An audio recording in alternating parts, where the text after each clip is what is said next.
ओम पूर्णमदः पूर्णमिदं पूर्णात् पूर्णमुदच्यते पूर्णस्य पूर्णमादाय पूर्णमेवावशिष्यते.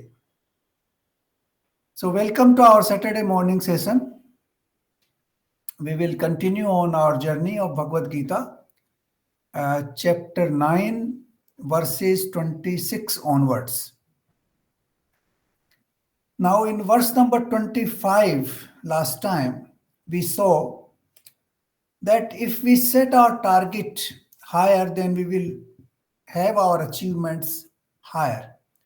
But if we set our targets on Pitra or Bhut or Devta, then we will reach only to that point. So the idea is that we should set our target to the highest point, that is Paramatma, and then we should work for it. So slowly we will reach that target, because the path we set is the one which will direct us to the destination. If we set the wrong path, obviously we will reach that particular destination, not the highest one. So this is what Lord Krishna said in verse number 25th, that we should, actually set our target to attain the Almighty Himself rather than the intermediate goals.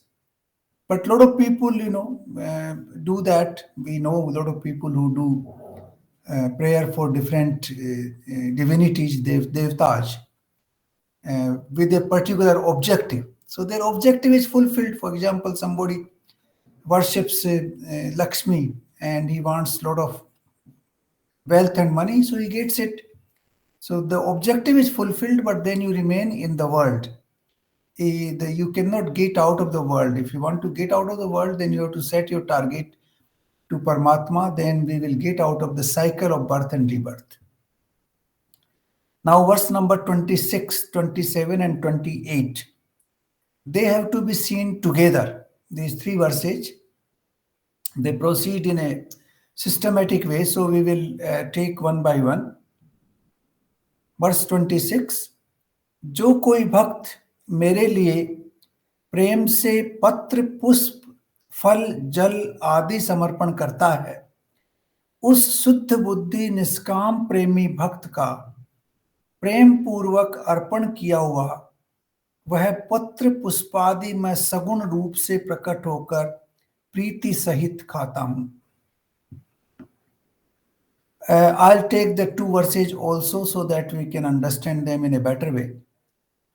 Verse 27. हे अर्जुन, तू जो कर्म करता है, जो खाता है, जो हवन करता है, जो दान देता है, जो तप करता है, वह सब मेरे को अर्पण कर. इस प्रकार जिसमें समस्त कर्म मुझ भगवान के अर्पण होते हैं, ऐसे संन्यास योग से युक्त चित्त वाला तू शुभाशुभ फल रूप कर्म बंधन से मुक्त हो जाएगा और फिर मुझको ही प्राप्त होगा. Now these three verses, three mantras, they have reiterated a few things which are very important. The first is in verse number 28, he says sannyas yoga se. Now sannyas yoga for Lord Krishna is not keeping aside the karma. You do your karma, but then you surrender those karma to the Almighty. So you continue to do whatever karmas are required to be done in this world, but you remove your, ego that I am the doer. That doer part has to get out of this. Then you will reach sannyas yoga. That is what he has said in verse number 28, that once you surrender all your karma to me, then you attain sannyas yoga and then you will attain me. Now let's analyze a few points in these three verses. In the first verse, he says that you can give me patra pushful fruit and I'll be happy with all that. Now, it doesn't mean directly, it means something else, which will come back to these points. But there are two words which have been used here. These are Suddha Buddhi and Niskam Premi. That is very important, that we have to, submit to the Almighty, or we have to uh, pray to the Almighty with Suddha Buddhi and Niskam, that we should not have any desire when we are praying to the Almighty. Now, our normal tendency is that we go to the temple or for prayer or wherever we pray, we have certain desires. Ki meri, health should improve, my son should get good employment, my son should have good qualities, his education should be good, or whatever. Whenever you go to any temple, people ask you, what are your desires? Now, that itself is not a prayer. When you start with desires, the prayer is destroyed, because then you are asking for certain things. And this is also not good, because Paramatma, if we actually believe in him and his power, then we must know that he knows everything. He knows what I need to attain in life. So why do we ask him? Why do we embarrass by asking him? Because he is Sarvagya. He is omnipotent, he is omnipresent. If he knows everything, why do we have to request him, please give me this and this? So, this is one thing which has to get out of our prayers, that we should not go to a temple or any holy place or anywhere where we ask for certain things. Then the value of the prayer automatically diminishes. Then it becomes a transaction, that I pray to you if you give me this. So it is a transactional approach to the life. It is a worldly approach. It is the approach which, like Trump had, transactional approach. If you give me this, I give you this. So that approach is not successful in the domain of the Almighty. It is successful in the world.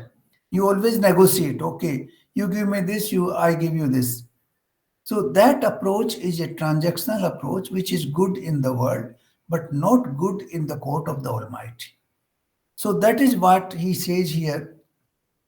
Once you remove all your desires, then your buddhi becomes Suddha. Suddha buddhi and Niskam, they are correlated. Because as soon as you have Vasana in your mind, then the buddhi cannot be Suddha. And Vasana arises from calm, that you want something in return. So this is one point which we have to address within our own selves, that whenever we go or pray to the Almighty, or whenever we go to a temple or a holy place, we should not go for a desire. We should go and thank the Almighty that He has given us birth as human being, which is already a great thing, because we could have been born like an ant or a dog or an elephant or a bird. We don't know in what form we would have been born. So the birth as a human being itself is a great thing, and therefore we should be thankful to him. We should also be thankful to him that he has given us an opportunity to think about the God, to think about the Almighty, and to work in that direction. Like we are, having these sessions, that is itself a blessing on us, that we are able to talk spiritual things. We are able to talk about the reality of this life. We are able to talk about the reality of our existence. What is the truth and how we can understand that truth. The ultimate truth is the Almighty. And that truth, realization of that truth or feeling of that truth, again is a blessing. So, birth as a human being, and then thinking in the direction of the Almighty to understand the realities of life is also a great blessing. So, these blessings which already have been given to us, we should express our thankfulness to Him. And we should also look at the, poor people who don't have house to live in. Some people don't even have food to eat. They sleep on the roads. They don't have, medicine to give to their children. Now we are so blessed. So we should express our gratefulness and thankfulness to the Almighty for all that rather than putting demands there. So the prayer has to be with Suddha Buddhi and Niskam. Then it actually works. If we go with desires, then it does not work. Then it is not a prayer. So, this is one thing which we must keep in mind, that whenever we go to a holy place, to a shrine, to a temple, or even in our own homes when we pray, we should not have transactional approach that Almighty, I'm praying because you should give me this, this, this, this. This is my demand list. And if you fulfill that list, I pray, otherwise I don't pray. So that is not a good approach in the spiritual domain. I think that is very important. So without that, we can attain much better results. But with that, our buddhi will not be Suddha Buddhi, our prayer will not be Niskam. So these two words here are very important. Then in the next verse 27, he says that whatever you are doing, जो कर्म करता है, जो खाता है, जो हवन करता है, जो दान देता है, वो मेरे को अर्पित कर. Now we do all these activities. If we, while doing these activities, we keep him in our mind, I think that is the greatest prayer we can have. That is the prayer like a mother cares for the child. She does everything else, but the child is all the time in her mind. Similarly, we are doing all activities in the world, all the actions we take, all the, while we are eating, while we are praying, while we are, doing rituals, while we are donating to somebody else, whatever activity we do, we keep the Almighty in mind. That is the real prayer. And that is what verse number 27 says, that whatever you are doing in your routine life, in your daily life, you actually surrender it to me. And actually, what we are doing nothing. If we really feel honestly, if I am aware of my action, if I am able to do some action, if I am able to see, I am able to hear, I am able to walk, I am able to act, why? It is happening because I have the consciousness. That consciousness has come from the Almighty. If that consciousness is not there, I cannot see, I cannot hear, I cannot talk, I cannot walk, I cannot think. So, or whatever I am doing or we are doing is because of the blessing of the Almighty who has given us that consciousness. So, if we think in that direction, that because of His blessing, He has enabled us to do all these things, and therefore I am doing nothing, I surrender everything to Him. Now, that feeling comes gradually, it will not come overnight because all of us have that ego process. Ego works very strongly in our body that I am the one who is doing it. That dissolves in a slow process. It doesn't dissolve overnight. But if we keep thinking that whatever strength I have today in as a human being, and if I'm alive because of that power, and I'm human being because of that power. And whatever action I'm doing, it is happening because of him. If we start thinking that way, then I think we are surrendering all our activities to him, and that is the real prayer. And that is what Krishna is saying in verse number 27. Now we'll come back to verse number 26 a little later after this. In verse number 28, he defined once again the sannyas. You remember we discussed this uh, issue of sannyas before. This word was defined earlier also. Lord Krishna says you don't have to abandon the routine of your life. You don't have to retire to jungles. You don't have to go to Himalayas. You continue to do all your activities as you are doing, but just remove uh, from those activities that I am the doer. If you remove that part, then you are already a sannyasi. Sannyasi means you are doing all the activities as we do in the normal life, but without the feeling that I am the doer. So these two things we have to, remove. Then we are doing real prayer of the Almighty. Now we come to verse number 26. Now some people have interpreted these words Patra, Pusp, Phal, and Jal in a different way. These are not actually because Patra is existing, or flower is existing, or fruit is existing because of the Almighty. It's already with Him. It is He who has given them existence. They have come into this world because of Him. So there's nothing we can surrender to Him. It is already with Him. What can we surrender? It is not our contribution.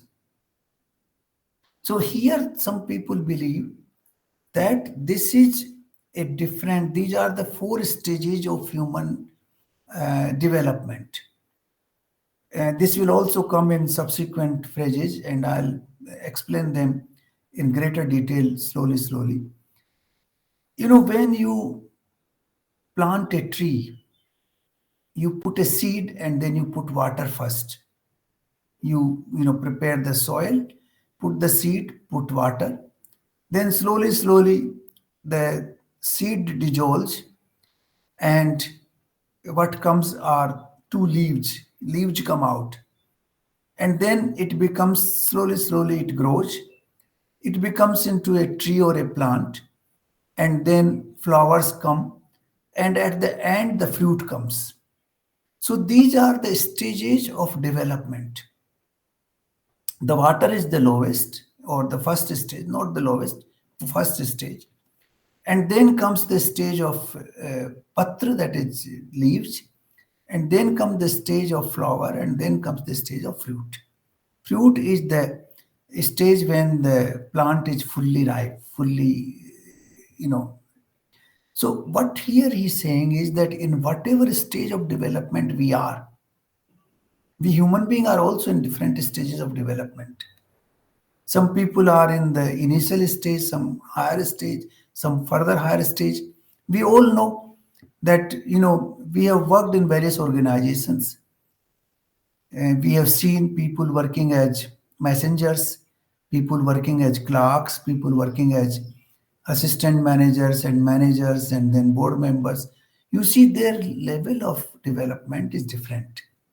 Their thinking process is different. If they had all of the same, variety of development, then they would have been in the similar stage of life in different way. We can feel it. You can all feel it. You have worked in different organizations. That certain people do not understand higher vision because their thinking is at a somewhat less developed level. Some people understand very high vision, and they have very high vision because their level of development is higher. So this is what some people have interpreted these four words, not the physical, surrender of fruit and flower in the temple, but the level of development which we have in our body, in our thinking process, in whatever level we have, we surrender it to the Almighty. And that is surrendering our ego. To surrender our ego, whether you are developed or you are less developed, or you are intermediate in a different process of consciousness, at whatever level of consciousness you are, you surrender to the Almighty. That is basically surrendering your ego, surrendering yourself.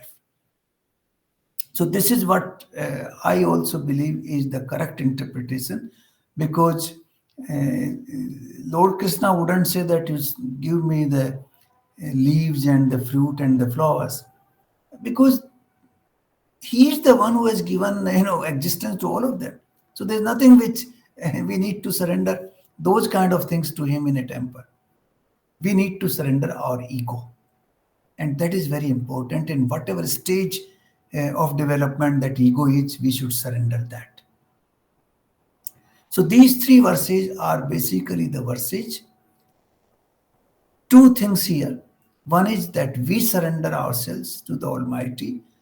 Secondly, we should realize that whatever I am doing in whatever form, it is happening because of the power given by Him, because of the consciousness given by Him. And therefore, I am not the doer. So the feeling of doer should go away, feeling of surrender should come, and in whatever way, whatever activities we do, we should all surrender, and no transactional approach. We should not have any, demand from the Almighty wherever we go for a prayer. So these are the issues which are discussed in these three verses. And if we can adopt that, I think we can reach a very, I would say, high level of spirituality. Now let's go to verse number 29. This is very interesting verse. मैं सब भूतों में संभाव से व्यापक हूं, न कोई मेरा प्रिय है न कोई अप्रिय है, परंतु जो भक्त मुझको प्रेम से बसते हैं, मैं उनमें और वो मुझ में प्रकट होते हैं. Now this is a great factual statement which we do not see in the world. Now he says संभाव से मैं सब जगह व्यापक हूं. I am in every human being, not only human being but all the living being. I am present in all the living being in a similar quantity. That means the Atma सब जगह व्याप्त है. Everybody is endowed with that Atma when he has life in this world. So सब bhuton mein, actually it goes beyond that. Bhut not only means living being, also the natural being like the mountains and the rivers and the physical manifestation of nature. That also in Bhut also include that part. So he says, I am, everywhere there. In all the existence, I am there. It is like the Akash. Akash is everywhere. It is there in our house, it is there in the toilet, it is there in a go down, it is there in, in a theater. Whatever name we give to a particular construction of walls, Akash is there. Without Akash, that existence is not possible. You can't have a go down without Akash. You can't have a house, or you can't have a toilet, or you can't have a theater without Akash. Akash is available in every name we give to a constructed structure. Now all the structures have Akash. Similarly, the Almighty is there in every existence. Parantu, now this applies to human beings only, because neither the natural features nor the other species of life can have this part. जो भक्त मुझको प्रेम से भजते हैं उन वो मेरे में और मैं उनमें प्रत्यक्ष प्रकट होता हूं. Now, why some people are more endowed with resources? Why some, we always say, अरे इनके ऊपर तो भगवान की कृपा है, ये तो बहुत पैसे वाले हैं, ये तो बड़े पावरफुल आदमी हैं, इनके ऊपर परमात्मा की कृपा है. Now, why that happens? That happens because if you think about the Almighty all the time, he also reciprocates and appears in you, and your, what you call, Shraddha, your love and affection to the Almighty gradually increases because you think about him and he thinks about you. It's a reciprocal approach. And then you gradually rise up and up. This is how it happens. So it is the reciprocity which gives rise to higher consciousness. Once you work for higher consciousness, he supports it, then you work harder, then again he supports it, then you work harder, and then it becomes a process which is, you know, continuing till you attain the Almighty. So this is what he says, that though I am everywhere, आत्मा सब में है, चाहे वो आदमी अत्याचार कर रहा हो, चाहे वो व्यभिचार कर रहा हो, चाहे वो सदाचार कर रहा हो, everybody has आत्मा. But only those people who think about the Almighty constantly, their Atma starts rising up, their consciousness starts rising up, and then it is linked to the Almighty. Finally, in the final stage, it's like, uh, a mirror. If you put two mirrors facing each other, you will find an infinite number of mirrors. And like in the lift I was traveling once, you have two mirrors facing each other, and then you are standing there in the middle. You find infinite number of your images in that lift. Similarly, there's an infinite process. Once you start praying in the above format, the format which has been explained in the verse number 26, 27, and 28, then the Almighty also starts loving you in the same format, and that infinity of love continues till it attains the Almighty.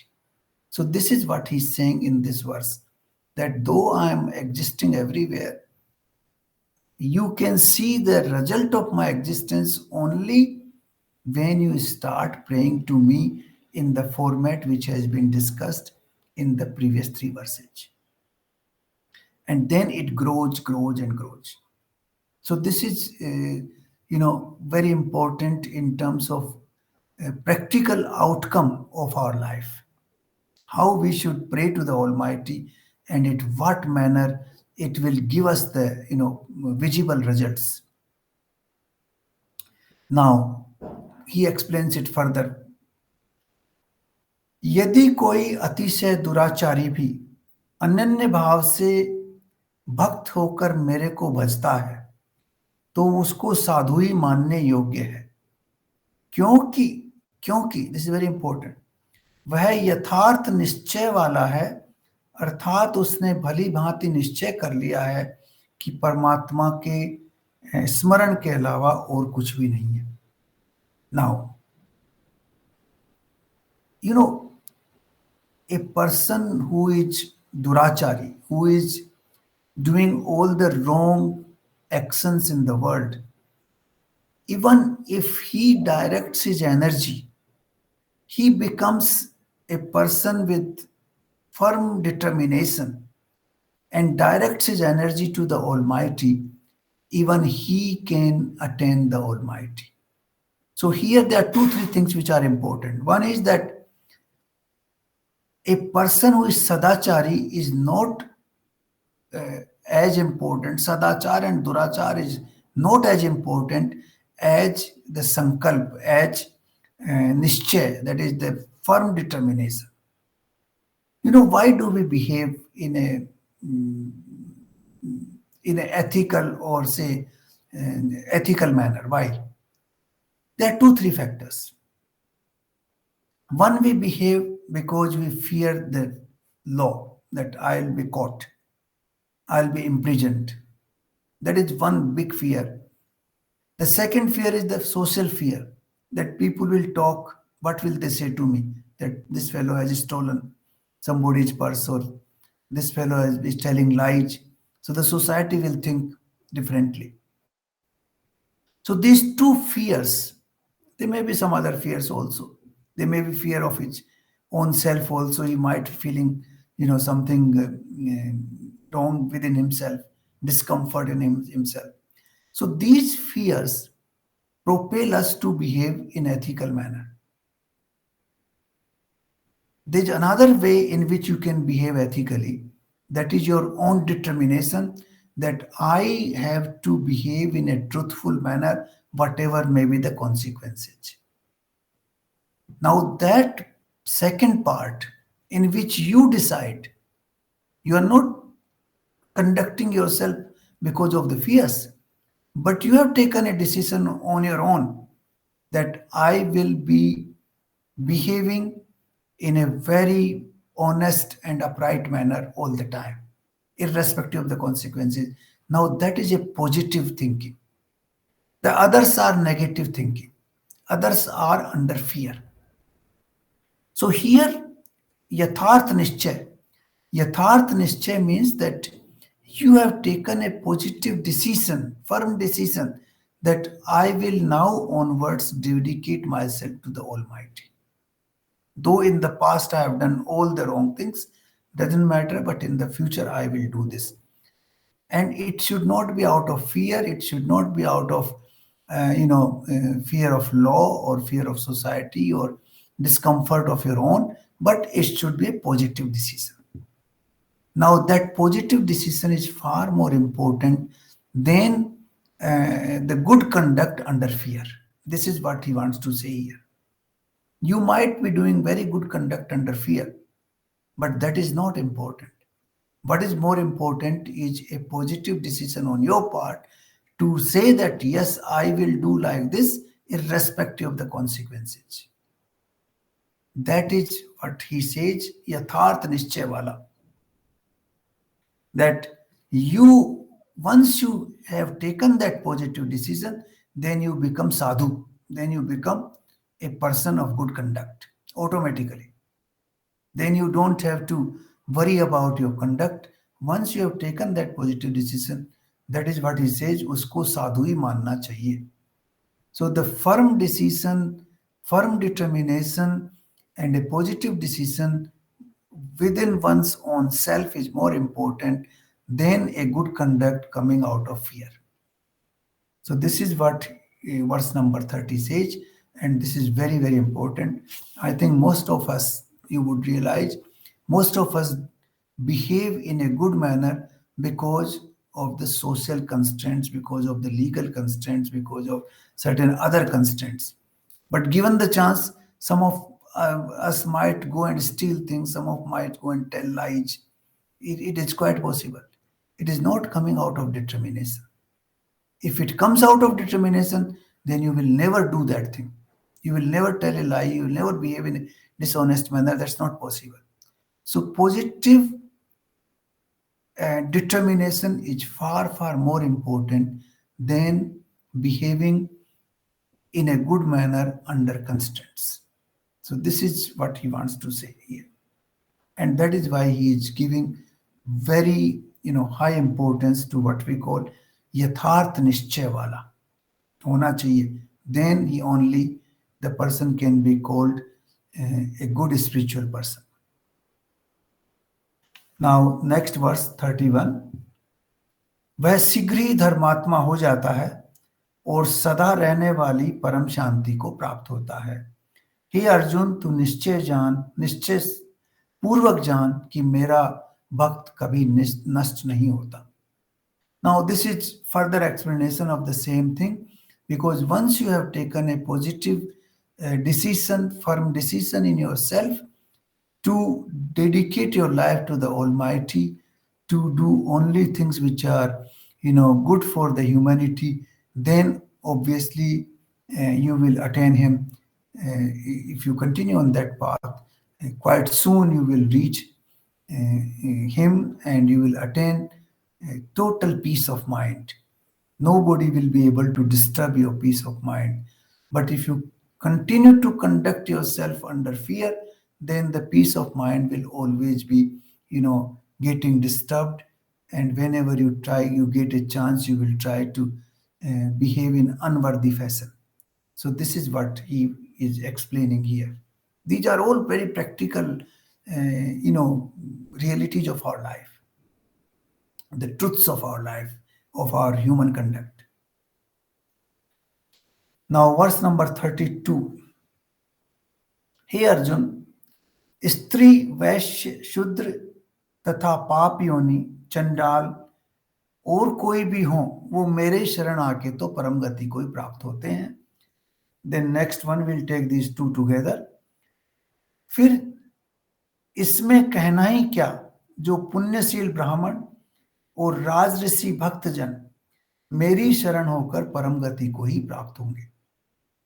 इसलिए तू सुख रहित और क्षण भंगुर इस मनुष्य शरीर को प्राप्त होकर निरंतर मेरा भजन कर.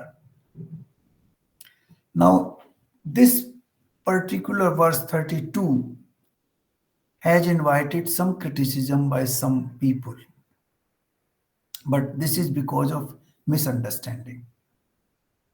You see, here what he's saying is that in whatever level of development you are, if you surrender to me, then you will attain Paramgati, that is the ultimate destination you will reach. Whether you are in whatever category, that the two verses put together, he is not saying who is who.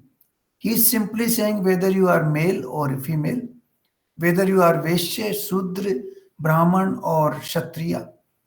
If you surrender to me completely, you will reach me. Now the question has been raised that why these two have been distinguished. Stri, Vaishya, Shudra, they have been put into one category, and Brahman and Kshatriya in the other category. It is not exactly the category which has been shown here. He has shown that there are levels of development. The same question which came in the Jal, Patra, Fool and Phal is also applicable here.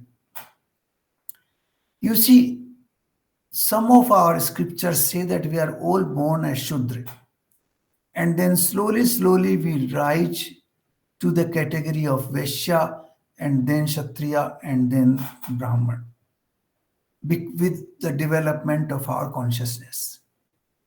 Now, this is a fact of life that all human beings are not at the same level of development. Some people are more developed, some people are less developed. And they have been put into four stages. Even if we take, we are all students of management, you take Maslow's need hierarchy. Some people are at the level of what we call physiological needs and security needs. Some people are at the level of social needs. Some people are at the level of ego needs. And some people are at the level of self-actualization needs. It is, in the modern sense, you can, in terms of modern terminology, you can say this is the similar qualification in the ancient terminology. In the ancient terminology, some people live by their body. They live only for their body. That is a physiological need. Somehow they should be able to, earn enough to sustain their life. That is the physiological need. Then that is basically the lower level of development. Then you rise above this, that your physiological needs are fulfilled, and then you look at the social need. That is, you are looking beyond your body, you are looking to what we call your mind and your mental needs. So that is the second level. And then comes the third level, when you are living with your ego. That is like Kshatriya, he lives with what we call Gaurav. He has a pride in something. And then the fourth is the one where you live with your soul, where you live self-actualization. That is Maslow's need hierarchy. So he is referring to these four stages of development. He is saying whether you are male or female, whether you are underdeveloped, whether you are medium developed, you are high developed or you are the highest developed, in whatever stage you are, if you surrender to me, then you will attain me. That is what his reference is all about. This has been misinterpreted by people in different way because they do not understand the depth of the meaning of these verses. Then he says that सुख रहित and क्षण भंगुर मनुष्य शरीर को प्राप्त होगा. Now, if you look at philosophy of Buddha, Buddha said that this world is full of dukh, full of distress and pain. That is his philosophy. But Krishna is saying sukh rahit, that this world is actually without happiness, without anand. Now, how it is? This is actually true. The world is without sukh. The dukh arises only when we have expectations. Is that at whatever level of development you are, because human consciousness goes up and up. People know that. In our organizations, we have promotions. What is that promotion? That your capabilities have gone up. From clerical level, you become, section officer. From section officer, you become assistant manager. Then you become manager. Then you become general manager. Then you become director. Now that is also based on the capabilities you have acquired over time.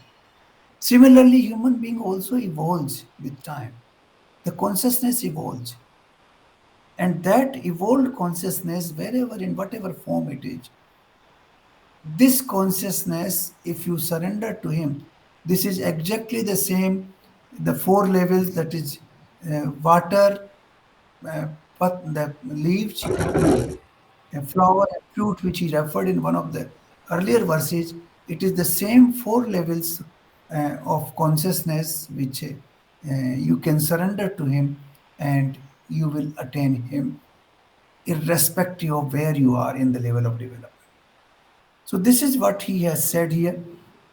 Now Sukhrahit and Shanbhangur. Now Sukhrahit is, this world is without, it doesn't give you pain, but the pain comes only when you have vasana, when you have expectations.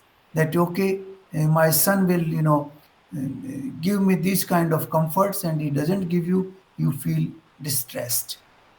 So okay, my spouse will do this for me. She doesn't do or he doesn't do, then you feel painful about this. Or my neighbor will conduct himself like this, he doesn't conduct, and you feel painful. So the whole process of distress in our life arises because of expectations. So that is why he says that सुख रहित, संसार is सुख रहित है, इसमें सुख नहीं है, दुख भी नहीं है. बट दुख जब मिलता है जब आपको कोई आशा हो और वो आशा निराशा में परिवर्तित हो जाती है, तब दुख मिलता है. So this is the first thing. Second is क्षण भंगुर. Now this world is constantly changing. The physical existence is changing every millisecond.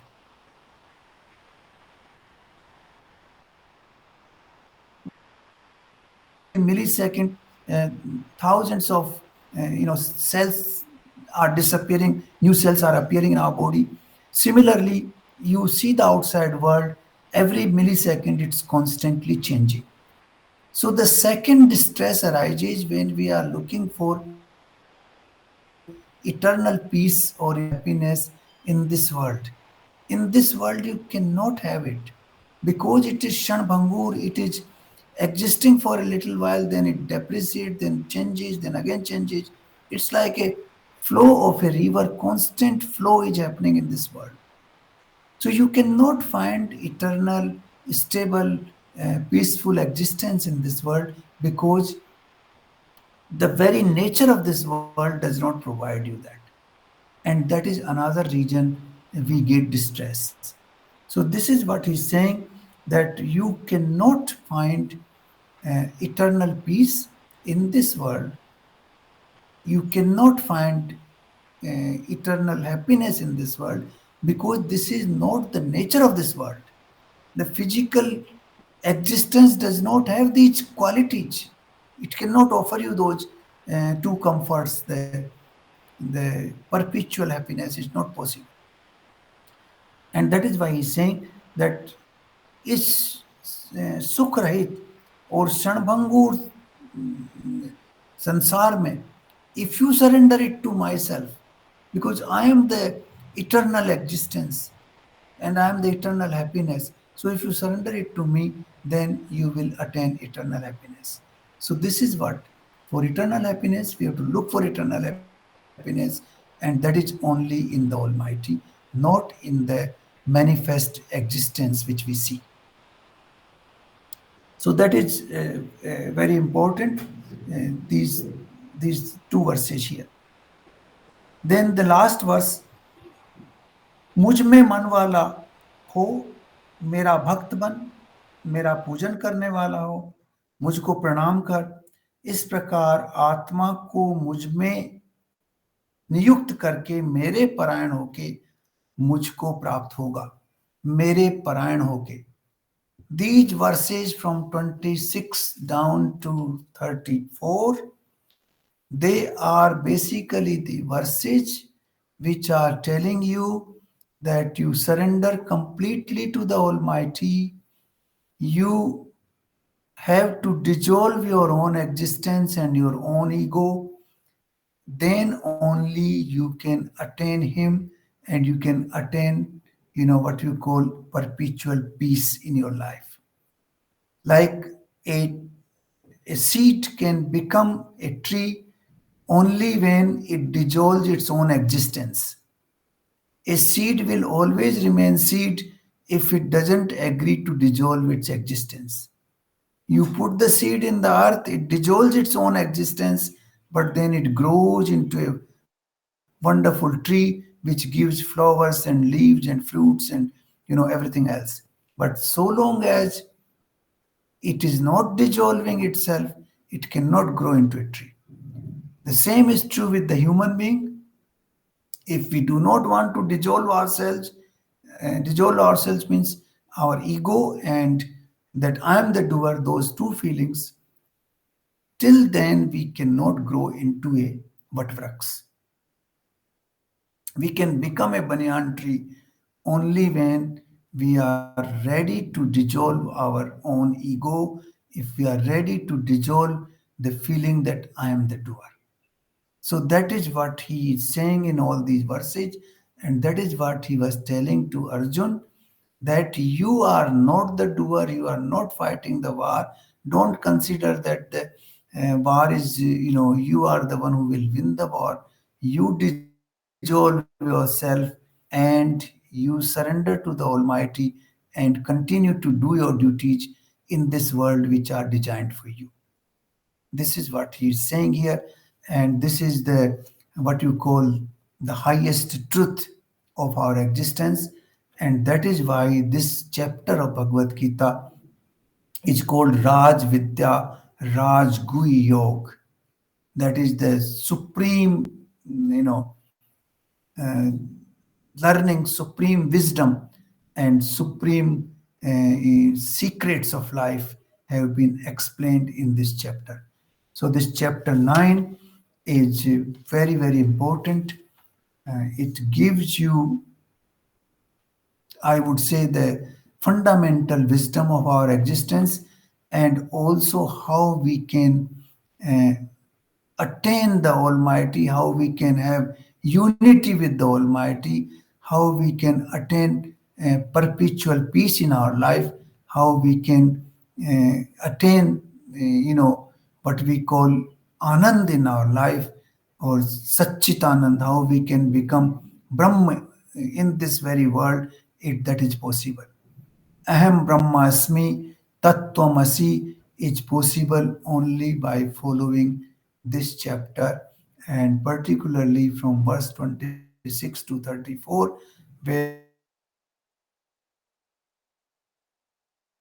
he is saying that we can attain Almighty in whatever condition we are, in whatever state of development we are, but it has to be done niskam, without any transaction, no desires, no demand from the Almighty, just surrender to Him whatever we are doing, whether we are eating, we are donating, we are doing some action, whatever we are doing, dedicate it to Him. And if you recall, I can recall a few things when my grandfather was alive. Before he eats, he will always pray and thank Almighty that He has given him this food to eat. And when he gets up in the morning, he prays to the Almighty that he is still alive. So that kind of thankfulness to the Almighty is important. That I am alive, I can understand things. I am in a human form. The body which I have been given is a human body which can strive to attain the Almighty, which can strive to attain the Almighty. So we should become the same way. We surrender ourselves to Him, that He has given us that capability, and because of that, we are discharging these duties and we dedicate those things to Him. Then we will be able to be one with Him, and we will attain perpetual peace. We will give away all our stress to Him, actually. All our stress will go away. He will take the stress. We don't have to worry about the stress. Why should we worry about what will happen tomorrow? Uh, we do whatever we think is right and forget about the rest, and we surrender to Him. I think it's like a child who doesn't take any stress. He just leaves in the hands of his mother and father, and they take care of him. So we should become the same way. We surrender ourselves to Him, and He will take care of us. So, with these words, we conclude this chapter 9. And thank you very much for your patience and for listening to these, words very carefully. I think we can together grow and learn a few lessons, few wise words from this wonderful Bhagavad Gita. Thank you very much.